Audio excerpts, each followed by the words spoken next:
Hey beauties, we are Alicia and Nicole from Positive Image. We are hairstylists, salon owners, and business coaches here to help you navigate the ever-changing landscape of the beauty industry. We are sharing our secrets on creating a salon that thrives. So let's dive in. Hey, Nicole. Hey Alicia. You know what I don't like doing? What's that? Interviewing. Yeah, it's a skill. It is a skill. It is a skill. Do you find it's a lot easier now that you're kind of like a veteran in business ownership than when you first started, or is it just the same? Ah, damn it. You know what? Sorry, I've been listening to a lot of Brene Brown podcasts, so now I'm like, ah! um, that is a really good question. That is a coaching question. That makes me say, if I answer that honestly, at this point, I don't actually feel like I'm better at it. Not because I don't know how to be better, because I do know. Because it, I think it's gotten to me to feel a complacent thing that I obviously need to put better effort into because I don't like it. Right. So thanks for the question. So walk me through your systems. Like what do you do? Like what's your process with interviewing?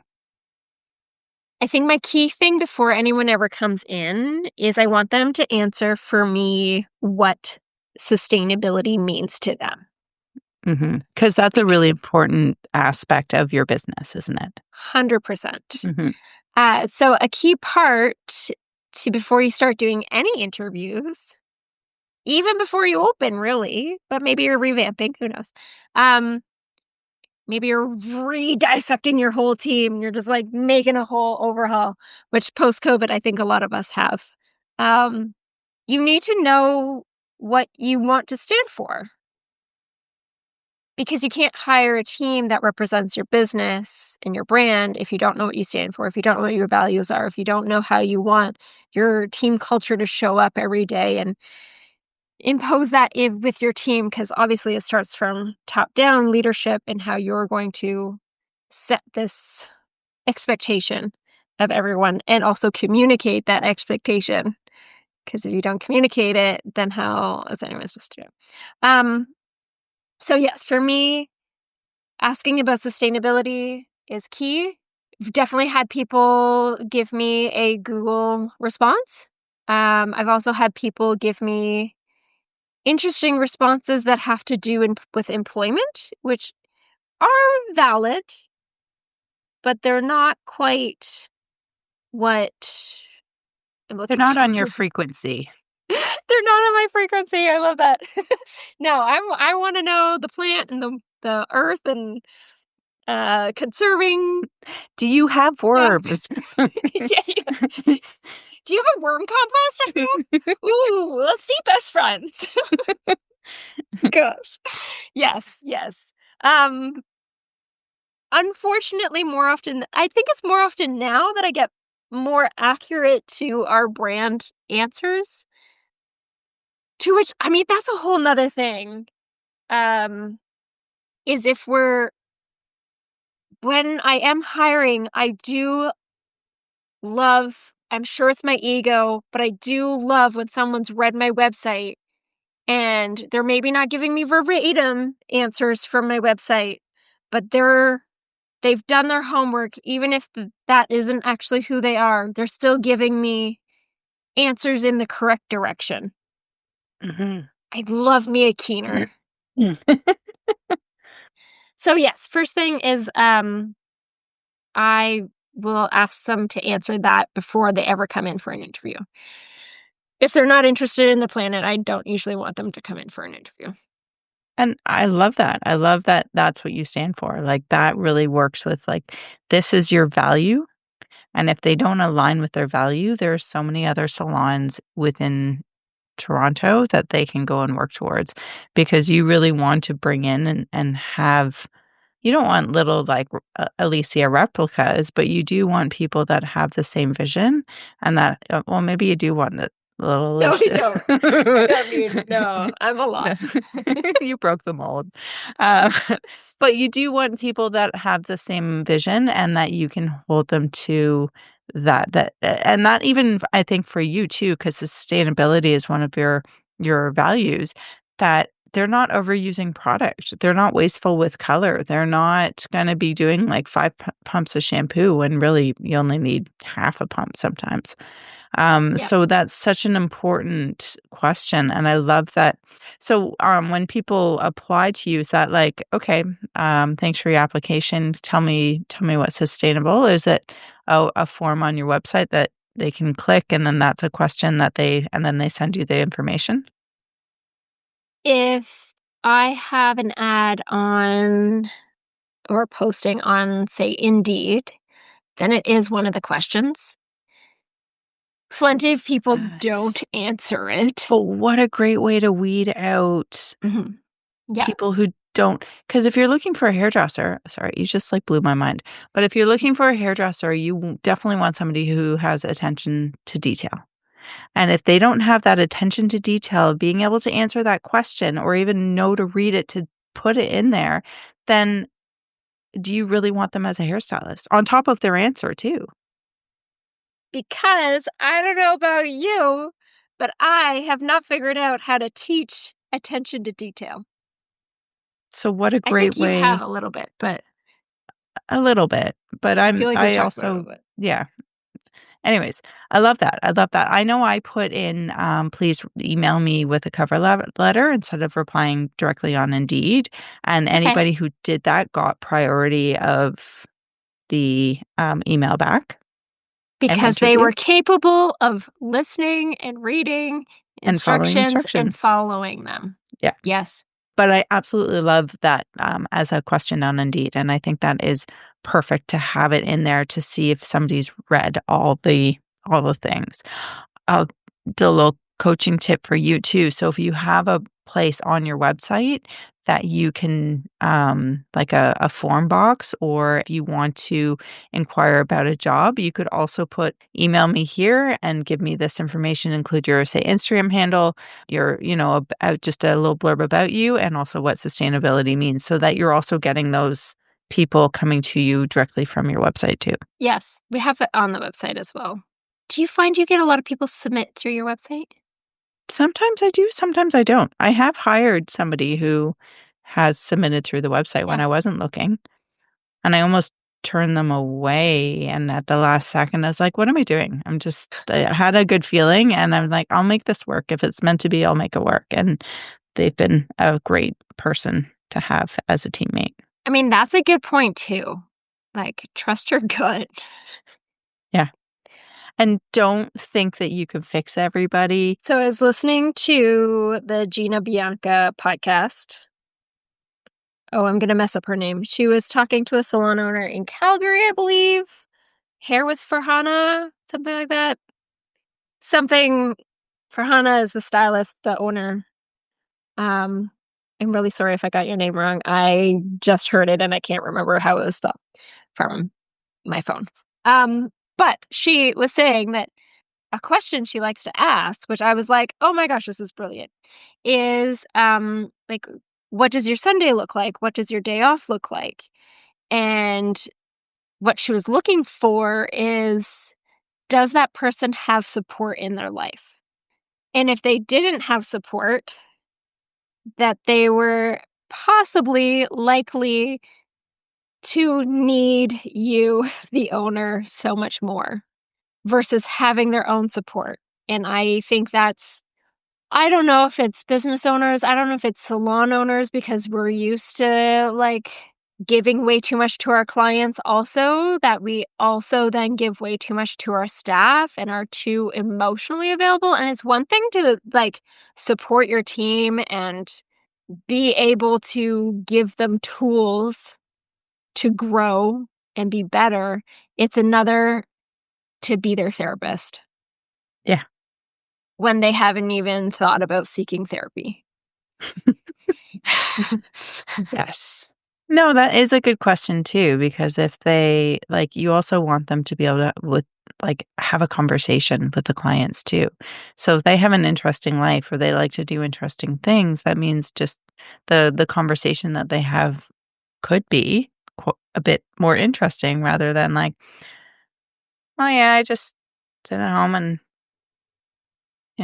play with my dog and watch Netflix all day, which can also attract that type of clientele too. Anyways, um, okay, so then from that question, what are your favorite questions that you like to ask? I think this is where I've been a bit complacent.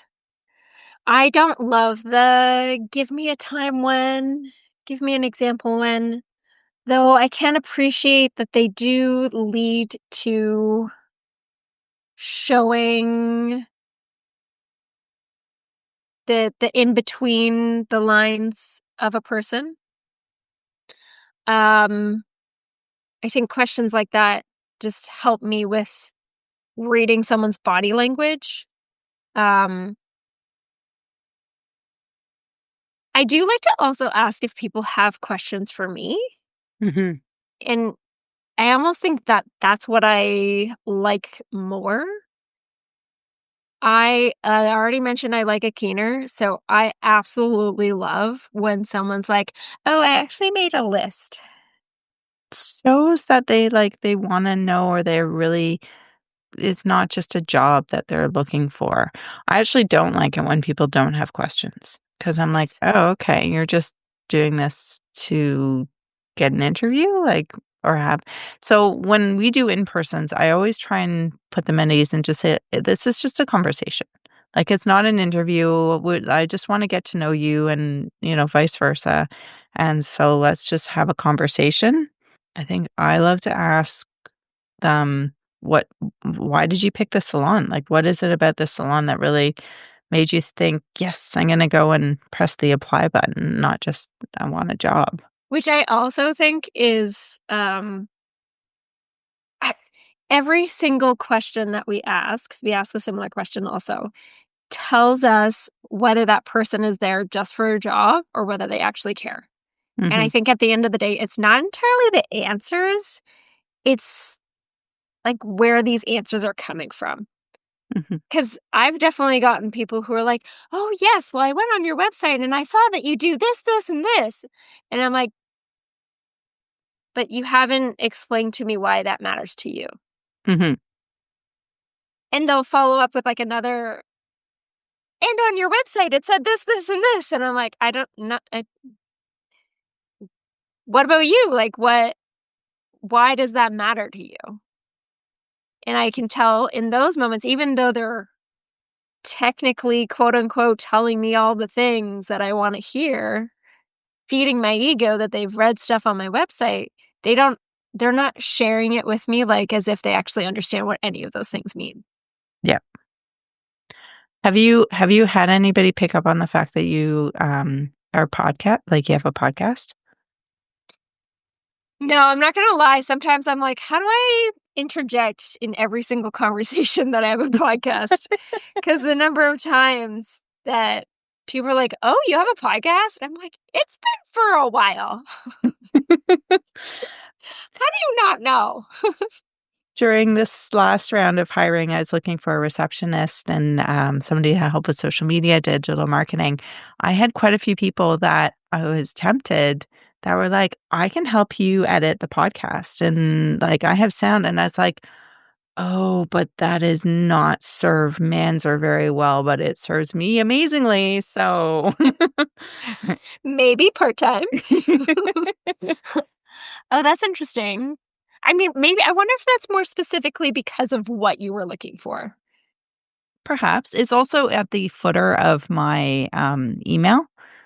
Mm, So, if they read my mhm. email to the bottom, they would see that as well, and it's on the website. My other favorite question to ask is, where do you see yourselves in 2 years, 5 years, 10 years? And I love this, and it throws people off because I don't want to hear the bullshit answer of like, oh, I'm going to be happy working for you. That's bullshit. If you dream of working for me 10 years from now, I am sorry, I'm not going to hire you because I want somebody who has goals and aspirations and I want to help build those to whatever it is. I want to own my own salon one day. Great. Perfect. How can we help? How can I get you there? Because I don't know if I'm going to have this salon in 10 years from now. Like, who knows? You know what? Just made me think of. So first my thought process was like, be genuine, tell the truth.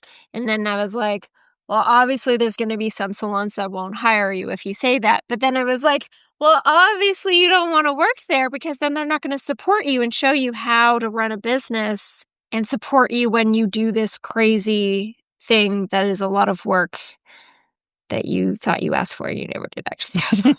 But, I know I'm a unique owner, but I have told some of my staff, like, if they are interested in doing it, I will help support them within like, I just wanna see people grow and become the best versions of themselves. So, if they need me as a silent partner, I'll go in as a silent partner, I'll help them. Like, share the wealth.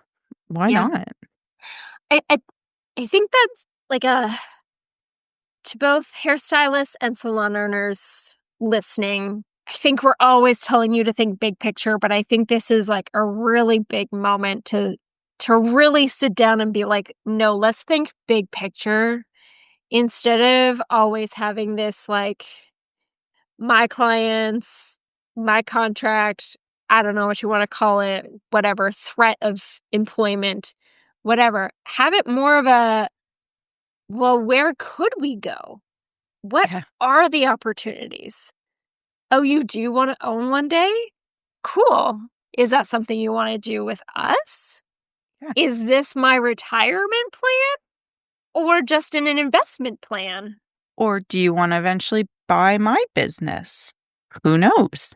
There's so many opportunities. And if we're always thinking, oh no, they're just going to take my staff and take off my clients, like again, like so many of our podcast episodes, stop thinking small, think big. And yes, you are going to have people leave and it's going to suck and you're going to have some emotions about it.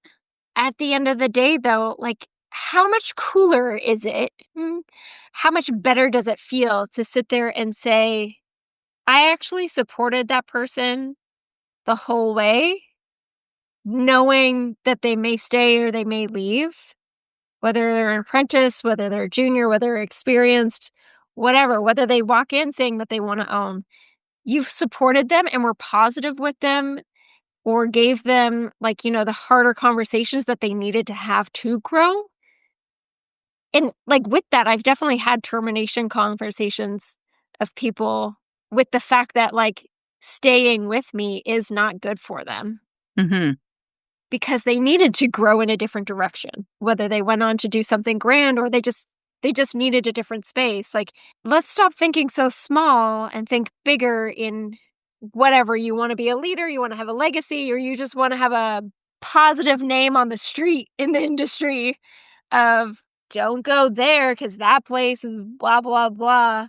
And obviously, you're also gonna have unfortunate hires that may say bad things about you, but at the end of the day, it doesn't really matter what someone else says so long as you know for yourself that you've put out good and authentic compassion to anyone who's come into your business every step of the way, while also protecting yourself, Mhm.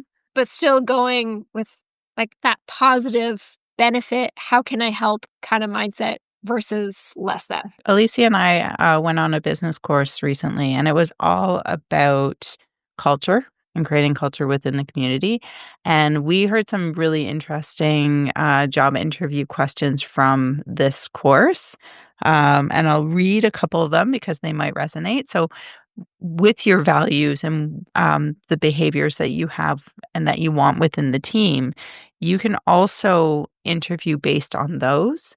Meaning, you can ask them a question about, tell me a time when telling the truth could have gotten you fired if one of your values was integrity. What I thought was really cool, creative, I don't know, at that event was list your favorite employees, preferred employees, as well as your worst employees, and write down their behaviors.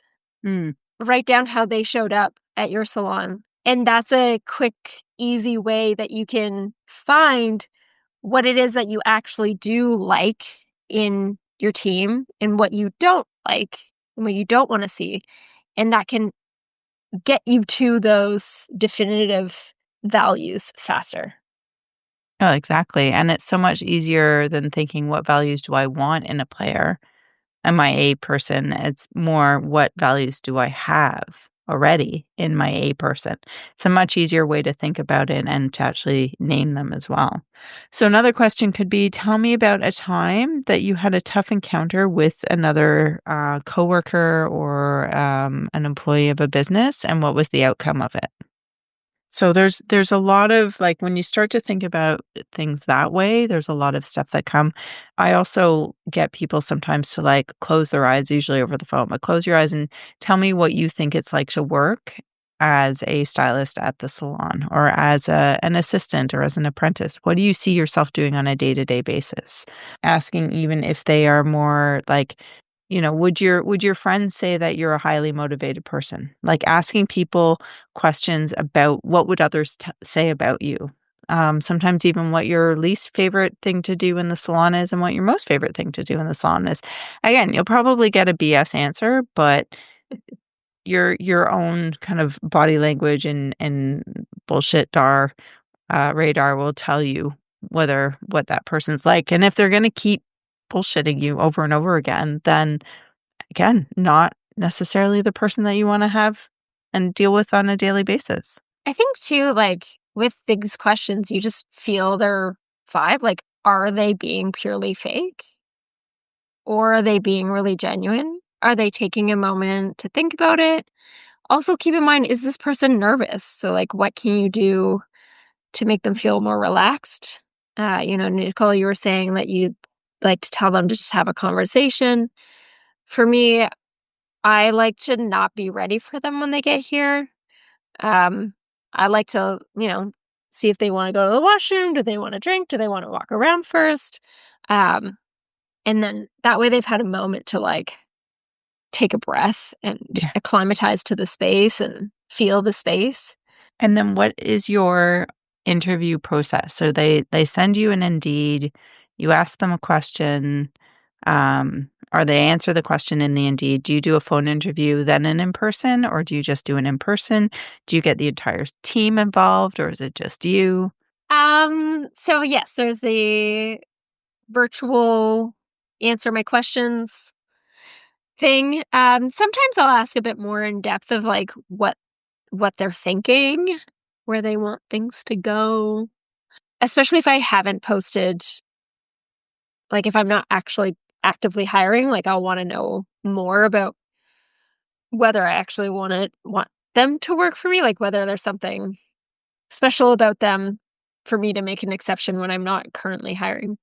So once they've shown interest in sustainability and possibly community, I will invite them in for an in-person interview. We'll have a casual chat.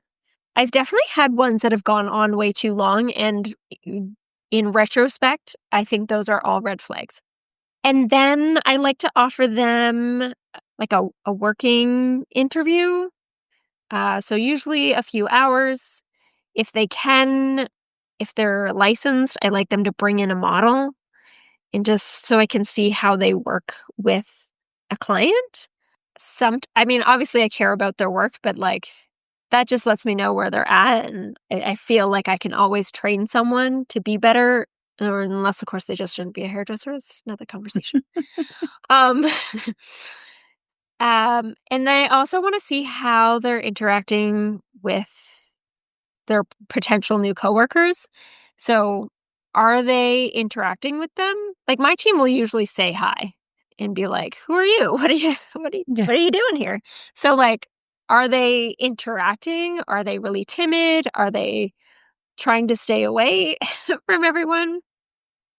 Are they pitching in? Like, are they, wanting to wash a head of hair or like checking out what happens at cash out? Are they looking at the retail? Are they interested in folding a towel? Like, are they participating or not?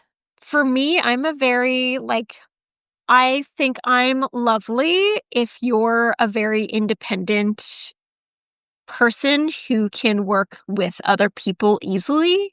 And I think I'm not a lovely person if I need to tell you what to do every 5 minutes. Right. So you want to see the self-starter. Yes. And I will tell people that in the actual interview. Mhm. I'll let them know, like, that's what I'm looking for. Um, and if that's not what you need right now, then you need to be at a bigger salon where they have a whole, like, management team and several other people doing a similar position. Because I don't have the you're gonna hate me. Hey, at least I you're don't have the honest. personality. Yeah, I think that's the thing, is I do wanna be honest. And I think at the end of the day, like, when we're thinking about different questions to ask and things to say to people in an interview, is that you wanna be honest. Like, you don't wanna Mhm. sell you want them to be honest with you, so you don't wanna sell a non-honest thing Yep, also. exactly. What's your process, Nicole? It's been morphing lately, and few people I've talked to recently keep talking about team interviews and actually having the potential person come in and sit in with the team and have a full interview that way. So usually the phone interview or Zoom just to kind of go through the motions. And then I'll do an in-person, then that's usually 2 or 3 people, and then I'll get them in for a few hours just to kind of, like, work with the team a little bit. I don't give them much direction because I really wanna see what they do, and I love to leave them alone with my team because my team knows what works, what doesn't, and they'll get the vibe of that person better than I will. Yeah. I find that works well. It's always gonna be changing and morphing because I don't feel like I have hit the special sauce yet, but I know the next interview I do, I really wanna have a full team interview and have everybody there who can be there. It might be intimidating, but at the same time, like, these are the people that they're gonna be working with my team more than they are with me. So it shouldn't Mhm. be a me decision, and also my team can probably be like, "No, Nicole, that is a lost puppy. Just that puppy is not the home here." So, Do you let them know before they come in for that in-person interview? I haven't done it yet. I probably would because 'cause I'm pretty transparent as to this is the process.